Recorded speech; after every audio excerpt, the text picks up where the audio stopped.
Ish kryeministri dhe kryetari i Partisë Demokratike Sali Berisha u paraqit sot në prokurorinë e posaçme për të zbatuar masën e sigurisë detyrim paraqitje në kuadër të hetimeve për çështjen Partizani. Në përfundim të qëndrimit të SPAK, Berisha doli me akuza të forta kundër drejtësisë dhe drejtuesve të saj, duke konsideruar atë. Ai deklaroi se kishte lënë një shënim simbolik brenda ambienteve të SPAK-ut duke e quajtur amnistin penale një krim antikushtetues dhe akuzoi publikisht kreun e SPAK Altin Dumani për shkelje të rëndë të kushtetutës.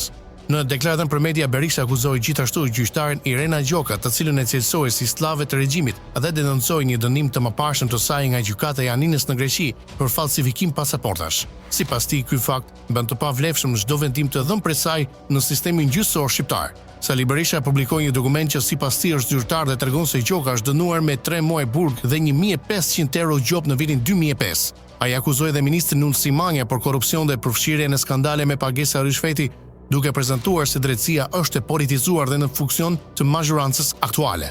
Sipas tij, të gjitha vendimet të dhëna nga gjyqtarja Gjoka duhet të shpallen të pavlefshme. Ai e mbylli deklaratën duke theksuar se betejën e tij me këtë drejtësi politike do ta vazhdojë deri në fund.